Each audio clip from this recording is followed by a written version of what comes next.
Will this be the biggest episode ever in the history of podcasts? I'm telling you, it's really weird. It is very, very weird. I didn't know. And I told you. You heard a sports talk show to talk about sports. New Heights was going under. We were getting tired of the Kelces. The announcement came as a shock to many, not to us here. We told you this was coming before it was coming. Man, WNBA, beware, because I'm telling you, Look, I have really a good life, a great life, and I spend way too much time scrolling through stuff. But by doing it, I'm able to talk off the cuff on this show and tell you things that might be happening based on what I'm seeing. And yesterday, son of a biscuit maker, was I clairvoyant. I had no idea that this was actual, but I said yesterday that New Heights was going under. We were getting tired of the Kelces. Jason Kelce, big fat football guy, that always goes away. Travis Kelce, we're getting a little tired of. So they were going to bring Taylor Swift onto the podcast, the New Heights podcast, which is terrific. I mean, when the wife was on there, it was great, but then she got her own podcast. You're giving me a headache. You know what I'm saying. But anyway, before we get into any of that, let's discuss something that I think you're really, truly going to enjoy this football season, because I am, and I'm giving you a tip right from the get-go. This episode is brought to you by Prize Picks. You're going to love Prize Picks. Do yourself a favor. Right now, download the Prize Picks app. Do it. Preseason football, it's underway. We already got Anthony Richardson getting hurt. College football is here. We got it rock and roll, and don't miss any of the action with Prize Picks. I'm not, and I'm going to give you a tip once again on who you should pick the over on, because he's going to have a dynamite year. It's simple, Prize Picks. Just pick more or less on 2 to 6 player stat projections. That's it. More, less. That's all you got to do. If you get your picks right, you can cash in and win up to over 2,000 times your money. I downloaded and I did it last year, and I had a blast. I did. It was fun. Prize Picks is the best way to win real money this football season. Make your picks in less than 60 seconds and turn your sports opinions into real money. Your knowledge into real money. Download the Prize Pick app today. Use code Dakich to get $50 in lineups, and after you play your first $5 lineup. That's code Dakich to get $50 in lineups on your play after you play, and play your first $5. Geez. Prize Picks, run your game. Let me explain it again. Go to Prize Picks, download the app, put in code Dakich. You get $50 in lineups after you play your first $5 lineup. So $50 when you play 5. I'm going to give you a tip. I'm telling you right now. I'm telling you, Jonathan Taylor for the Colts is going to have a monster year. Now, everything I say has an asterisk unless he gets hurt. Second year in the league, Jonathan Taylor went for 1,800 yards. That's the kind of year that he's going to have. Take it from me. I got people inside the Colts. Unless he gets hurt, we may see a 2,000-yard season. We're going to see him catch the ball in the backfield. Going to be a workhorse. Again, unless he gets hurt. Hell, the backup's some guy named Goodson or something. They're using Jonathan Taylor. All right, you know it was just a matter of time. You did. I told you this yesterday, and I'm going to tell you again. It's just a matter of time. The New Heights podcast, the Kelce brothers, Jason and Travis, got a $100 million deal for however long. The wife of one of them, Kylie Kelce, whatever the hell her name is, she got her own podcast, and away we go. All right. Now, having said that, it was going downhill. There was not nearly the interest. I don't know why. I honestly don't. No clue. Zero, zip, nada. I mean, podcasts come, podcasts go, unless you got a great team behind you. That's what they do. But I do know this. Big, dumb football guy, a football guy, a big, fat football guy. I'm going to walk around, and I'm going to drink beer, and I'm going to eat, and I'm going to go, ah. That's Jason Kelce. That doesn't fly. That really doesn't fly. I told you yesterday this was coming, and now it's coming. Here's Taylor Swift. She's going to appear on boyfriend Travis Kelce's New Heights podcast. The announcement came as a shock to many, not to us here. We told you this was coming before it was coming. Here's Swift. Such a nice color on you. Yes. I know. It's the color of your eyes, sweetie. That's why we match so well. We're about to do a podcast. Yeah, there you go. Yeah, I don't know why she has to swear.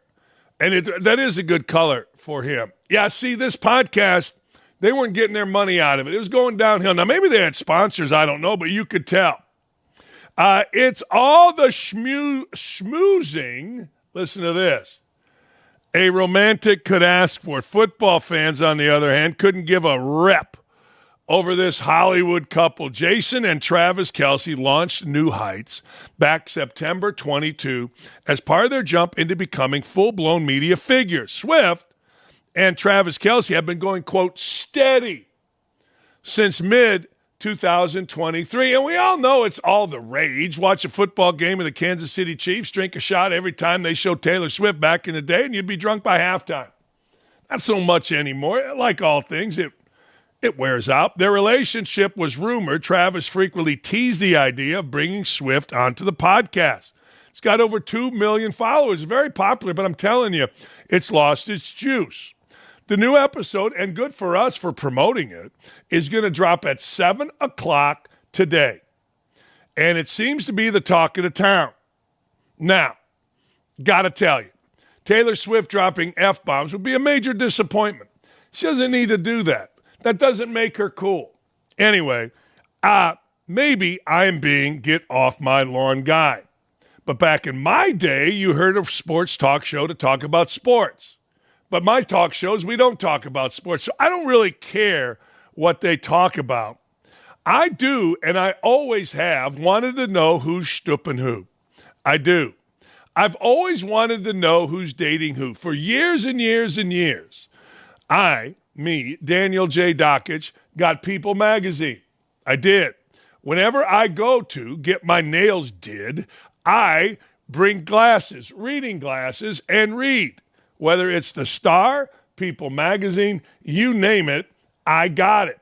I've got no problem with it. In fact, I think it's great. I would like to hear Taylor Swift and see if she's an actual human being, not just a dumbass that she sounded on right there, not just an act. I wonder who the real Taylor Swift is. See, I've got copy here where I'm supposed to rip it. I won't rip it because, frankly, I dig it. I do. I like all that stuff. When I was just out of college, a friend of mine, the great Chuck Fator, we drove across country. We called it Jackasses Across America Tour. We went to Denver, we went to Vegas, we went L.A., back through Dallas, came up. We had a great time. But in L.A., I wanted to find Leah Thompson. Leah Thompson was the star of, well, every guy my age's movie, All the Right Moves with Tom Cruise. She took off her top and we went, whoa, hello, baby. That was back before enhancements. That was back before the Silicon Valley understand that silicone could be put in women, and I've been digging it the entire time. So I've got no problem. Taylor Swift can sing. Taylor Swift can dance. The kids love her. But I got to tell you, this is good business. Bringing Taylor Swift onto your podcast is going to open up even more eyes. My guess is if she doesn't act like she just acted right there, they'll have 3 million followers, and it will resurrect this podcast. Don't get me wrong. Don't get me wrong. Don't get me wrong. I would like to, and I always enjoy when the Travis Kelces and the Jason Kelces talk football. But I'm going to acquiesce to my daughter, who is a massive Swiftie. She says, Dad, when the Kelces start talking football, I turn it off. When the Kelces talk about the relationship of either Jason and his wife or Travis and Taylor Swift, that's what I like. And I got to tell you, she's her daddy's daughter. No. I get it. And here's the eternal question that I don't have the answer to. Are we in for another year of NFL television producers making sure everyone and their mother knows if Taylor Swift is in attendance for random inserted Chiefs games? Insert the game. Here comes Taylor Swift. Look, It's the ESPN motto. Play the hits. And Taylor Swift's a hit. I don't know why people get so mad about it. I would rather see Taylor Swift in the stadium than some third-rate D-list actors that are getting ready to start in a nondescript show on CBS. And don't tell me they don't do that. Don't tell me that that's not happening all the time. You check out the U.S. Open. I think CBS might still have it. I don't know. Maybe ESPN does. But when CBS had it, it was the beginning of the fall season. And they would always show some slapdick and little kids sitting there going, hey, new coming up this fall, The Jackass Family, starring Joey Bag of Donuts, Susie Rottencrotch, and, of course, Emily. There's always a one-name girl in there that nobody knows. Will this be the biggest episode ever in the history of podcasts? I bet it is. It's certainly going to be the biggest episode ever in the history of New Heights. No, seriously. Now, it gets a little interesting here. Travis Kelce, the stud tight end, admitted that his Hollywood aspirations, his quote, Hollywood aspirations, remember he was in Happy Gilmore, led to the decline of his production last year and even the last couple of years. Now, wait a second. I want my money back if I'm the Chiefs. You what now? Now, he's pretty good in the movies. He was pretty good in Happy Gilmore. I wasn't mad at him. Here's what Travis Kelce had to say. I think it might have slipped a little bit because I did have a little more focus in trying to set myself up. Opportunities came up where I was excited to venture into a new world of acting and being an entertainer. I get it. I mean, everybody tells you football isn't your life. It's what you do, not who you are. Prepare yourself for life after football. Well, that's what Kelce did. Don't be mad about it. Kelce went on to say, I don't say this as I shouldn't have done it. I'm just saying that my work ethic is such that I have so much pride in how I do things that I never want a product to tail off. And I feel like these past 2 years haven't been up to my standard. I just have such a motivation to show up this year for my guys. Human nature, I'll give them a pass on this. I mean, I don't know if you like a hairy chest. There's a hairy beast right there, ladies. That's kind of the modern-day Tom Selleck looking all sexy in a GQ pose, right? All right. Kelce's GQ interview. Taylor Swift announced a new album and her appearance on the Kelce Brothers podcast. It's almost like all of this is strategically planned out.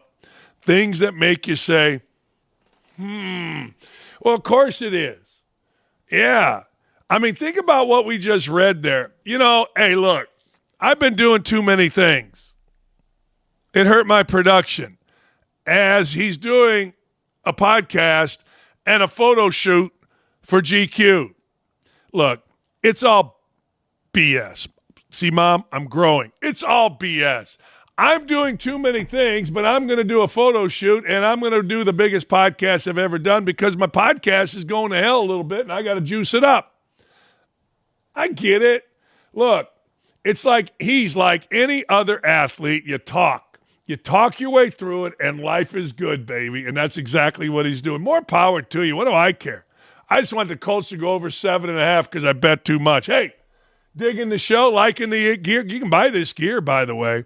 You can go get this gear. This is our, what is this? Is this our Mowers League gear or is this just great-looking gear? I think I'm going to wear this tomorrow when I'm playing in the Live tournament here in Indianapolis Pro-Am. But anyway, enjoying the show? Of course you are. Make sure you like, comment, and subscribe by heading over to youtube.com/@OutKick/videos. You can like, you can comment, and of course you can subscribe. You will not miss any of our fantastic content. Hey, it's no secret that Donald Trump, the HMFIC of the U.S. and maybe the world, has leaned heavily into the sports sphere to gather support amongst younger demographic of voters. Our own boss, Clay Travis, is releasing a book, Balls, How Trump, Young Men, and Sports saved America.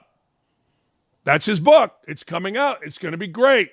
However, as you would expect, the woke left-wing sports pundits, losers, they can't stand the fact that younger Americans simply don't care to fawn over Barack Obama, Hillary Clinton, Tim Walz, who famously said, we can run a mean pick six, as if you actually game plan for a pick six. Anyway, I digress. Rather, they are increasingly, being attracted to the man who completely upheld the American political scene, Donald Trump. He actually upended the political scene. I read that wrong. The butthurt woke sports writers are now taking aim at sports podcasters and media figures they deem are helping prop up the Trump administration, amplifying his message and reach to millions of young American men. Let's take a look at how Aaron Timms of The Guardian is handling this shift. It's making him crazy. I just saw that I was included on Media Matters with me and Tommy and Clay in people that are anti-trans because we want women to participate against women. Good. Thank you, Media Matters. Do more. Proud to be included in the list. Anyway, this is some guy named Aaron Timms of The Guardian. McAfee is now the avatar of a new generation of sports talk stars who have upended the rules about public speech, remade culture in their own brash image, and are completely bulletproof. Yeah! See, you don't want us bulletproof. You want some old hag lady named Joanne Mellis to bitch that I wouldn't go in a pool with her, and have young hag lady named Dana Bimbo Hunzinger and creeper Greg Doyle write articles to try to cancel us. That's what you want. But we ain't that no more. The world, it is a-changing. There's a reciprocal flow of testosterone and ideas between these shows. The world of sports, sport media, and real life. Yeah, we need more of it. How right-wing sports bro conquered America. Yeah, that beats a feminine male guy having his tits out on the White House lawn, snorting coke, running around like I don't know what. Stop it. America. Sports, testosterone. Grab your crotch and let's have at it. But if any side should be controlling the field of sports, it's the left. Sure they should. Since so many of the inequities that plague society at large now infect sports as well, which are increasingly run on extractive lines for the benefit of predatory rentiers, autocrat-backed sovereign wealth funds, and private equity ghouls. Man, that's a lot. These dudes try really hard. Why? Is sports supposed to solve all the ills? Look, the left has been in presidential power 12 of the last 16 years. You've had your power. I mean, effeminate male is out. Pete Buttigieg taking 8 weeks to nurse a baby. All right, maybe baby was sick, but damn, we go to work. Pete Buttigieg breastfeeding. Out. Talking about overpasses, racist, out. Trannies running around naked on the White House lawn, out. Politicians getting away with stealing our money, out. What are you talking about? Fake racist campaigns, out. Black Lives Matter, out. And he should be. They're all bad for our nation. What's wrong with you? I can't believe you said naked trannies on the White House lawn are bad for our nation. Believe it. The hell's wrong with you? I mean, listen to this sentence. Listen to this dipshit of a sentence right here. But if any, I'm going to say it in his words. But if any side should be controlling the field of sports talk, it's the left. Since so many of the inequities, so sports is supposed to, fix your dumbasses who've been in control forever. Since so many of the inequities that plague society at large now infect sports as well, which are increasingly run on extractive lines for the benefit of predatory rentiers, autocratic-backed sovereign wealth funds, and private equity ghouls. Good. Dudes that are making money. Yeah. No, what we should have, I don't know. What are you talking about? Shut up. Or don't shut up. I don't care. Speak more, actually. See, hold on. What's this guy's name? This guy's name is Aaron Timms. I know what Aaron Timms looks like without even looking up Aaron Timms. I mean, it's easy. It's very easy. Why do you think Pete Buttigieg got 0% Zero. None. Zip. Zero in polling from African Americans, because African Americans and real men have had enough of this bullshit. Enough. Enough. Oh, the bullshit. We're tired of it. We are. We're exhausted of it. Enough, we say. Enough. Give us American men doing American men things, and you all, you little Tims of the world, you all little Atlantic writers, Guardian writers, you go ahead with your, hold on. If any side should be controlling the sports field, it's the left. Really? All right. Why? Well, because, listen to it, so many inequities that plague, really, what plagues society? What inequities are really plaguing society? What can anybody not do? Is there anything anybody in this country, black or white, can't do than somebody else can't? I don't know. I honestly don't know. But maybe you guys do. Enough. Jackasses. Enough. Good. Which are increasingly run on extractive lines for the benefit of predatory rentiers, autocrat-backed sovereign wealth funds, and private equity ghouls. Good. Suck it.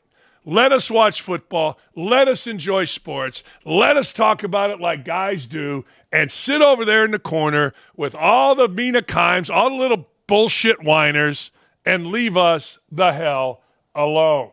Boom. Hey, former Pacer, former Atlanta Hawk, former Demon Deacon, former Pike High School Red Devil. Are you allowed to say Red Devils? I don't know. According to Aaron Timms, you're not. That's mean. Anyways, drawing the ire of basketball legend Nancy Lieberman. I like Nancy Lieberman. Never mind. After Teague stated on his podcast that Caitlin Clark is good, not great. Well, that led to Nancy Lieberman resorting to personal shots, and now the gloves are off. I don't agree with Jeff Teague, who I read today, said Caitlin Clark, well, she's just a good player. She's not a great player. Jeff, I love you. You weren't a great player. You were serviceable. I know you made the All-Star team one time, so I'm sorry. If we're going to be honest, I'm happy for your career. What's that got to do with it? I mean, Nancy Lieberman was a great player against eighth graders. I mean, she couldn't have made our eighth grade team at St. Peter and Paul. Couldn't. We had like 3 Division I guys on it. She'd have never played. But she's done a nice job with herself. She's done a nice job. She's a nice lady. Had a chance to meet her. Nice lady. But it's bullshit that a woman basketball player like Nancy Lieberman criticizes an NBA player for his ability. You want to criticize him for anything else, fine. But his ability, a guy that made the All-Star team, Nancy Lieberman could not make my eighth grade basketball team. She couldn't. I mean, let's just get that out of the way. Eighth grade. And she was at one time considered the greatest woman player ever. She could not make my eighth grade basketball team. And here she is, somehow, some way, talking about an NBA All-Star. Now, I'm just saying. LOL, you got it, OG. I ain't going to fry. You just said I think she's good. Not great. I think Kelce Mitchell is better. That's all. But I'm serviceable. That's kind of true. My career was kind of like your son's in the Big Three. Only thing was my mom didn't draft me. Nah, I'm joking. Shout out to y'all. I did a game of her son. His son's a nice player at Richmond. She was a nice lady. She came up and talked to me. For context, Lieberman did in fact draft her son to play for her Big Three team as part of Ice Cube's basketball league. On the other hand, is Kelce Mitchell better than Caitlin Clark? Not overall, but pretty good. It just pisses me off. Like, remember back in the day, Diana Taurasi said something about the effing janitors? There was a janitor at Calumet High School, Gary, Indiana. My dad was the principal. His name was Willie Cross. Willie Cross whipped every single woman basketball player ever. Ever. When he was 40, he would whip any basketball player ever. I used to play in the summers with Willie. Willie could play. Willie, what you do? I'm a janitor for your dad. Oh, all right. He would whoop Diana Taurasi's ass. He would whoop this woman's ass. It's remarkable. I get it. Women have to talk. But never forget they couldn't make a good eighth grade team. They couldn't. Not mine. I mean, we had 3 Division I kids, Big Ten guys. I mean, whatever. It wasn't going to happen. No chance. She ain't beating out Kay Page. Not a chance. She ain't beating out Jeff Furlan, who went on to be a really good player at Ball State. No chance she beating out me. Jesus. So remember that when WNBA OGs start criticizing anybody. Jeff Teague, see, here's a problem, though, I have with Jeff Teague. Jeff Teague's really smart. But, man, is he trying to dumb it down. He's really trying to dumb it down. You got it, OG. I ain't gonna fry you. Just said I think she's good, not great. See, Jeff Teague is really smart. His dad, Sean, really smart. Like, he's trying to be an idiot. He's trying to be a little bit more hood for his podcast. And that's unfortunate. Because I'd like to hear Jeff Teague's real thoughts. Guy graduated from Wake Forest, pretty good school. Guy's a really smart dude. Dad, a really good dude and a good player. Played for Rick Pitino at Boston College. Anyway, frickin' WNBA women. They just can't shut up. Rick Pitino and Coach K are in agreement on a move that could forever change the landscape of college basketball, having the ACC and Big East merge to form a super conference in order to combat football's growing influence on college athletic departments, budgets, and TV ratings. Basketball, unfortunately, has become kind of a one-month sport to the average fan. You could move these 2 leagues together, and everybody would praise it. It would probably make some money. But I got to tell you, it's a one-month sport. You're never combating the money being made in football. You should enjoy the money being made in football. And if the Big East somehow, some way could get in on the money being made in football, that would be a pretty good thing. Pitino also used the moment to throw some shade at the NCAA and Big East Conference, claiming the bodies aren't proactive and they don't think outside the box. All right, let's hear from the great one. In order for the Big East and the ACC to survive this football mania, because a bad college football game will surpass an NBA playoff game as far as viewership is concerned. Not necessarily. No, it's not true at all. No, a bad college football game, a Tuesday night MAC game, isn't coming close to an NBA playoff game. It isn't coming close. The Thursday night Conference USA game or AAC game isn't coming close. So let's not bullshit us here, Ricky. Let's not do that. Let's talk truce. Let's not go back to your days when you were in Louisville and you were acting like a jackass and you were saying stupid things. I love you. I don't love you. I don't even know you. But anyway, let's not go back to that. Now, if you want to survive basketball-wise with the ACC and the Big East and to preserve the Dukes, Carolinas, Louisvilles of the world and the Big East, combining into a mega conference would be an awesome thing. It would. It would. I mean, but it takes a few sides to tango, meaning the ACC has to figure it out. How would this work? Because we, the ACC, are trying to be a football player. And it seems like eventually the ACC will come under the umbrella, however they want to phrase it, of the SEC and the Big Ten, football-wise. I think it would be awesome for college basketball. I think it would be awesome for Big East schools. I think it would be great. But if I'm Jim Phillips, who's running the ACC, not so fast, my friend. I'm not just giving in and adding teams. I got to figure out what that does to our piece of the overall pie. Does it enhance it? Is the money coming in now with basketball? Does it help us? Does Providence, does St. John's, do they really matter? Does Georgetown matter anymore in the national landscape? I don't know. Do they? Does Butler really matter anymore? These are Big East teams. Does Creighton in the national landscape matter? When you're talking about strictly this, making money, someone's going to say, well, Creighton sells out. Okay, maybe that matters to the ACC if they bring them in. I don't know.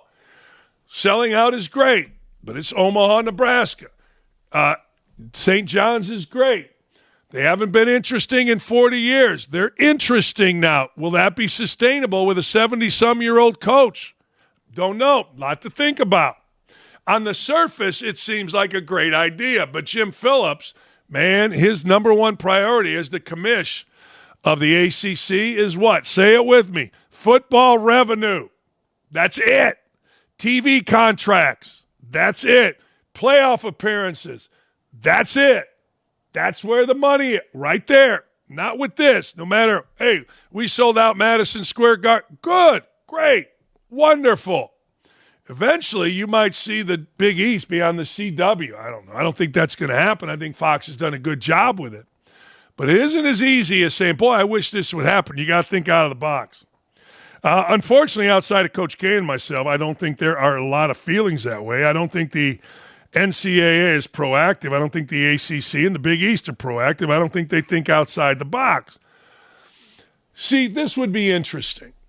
It would be interesting has Rick Pitino talked to his commissioner and the ACC commissioner before he says all this.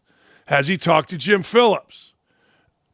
I don't know. The easiest thing in the world for coaches and media to do is what? Say it with me. Blame the NCAA. The big bad NCAA. Oh, man. Their fault. Your fault. Not our fault. Your fault. No, their fault. Uh-huh.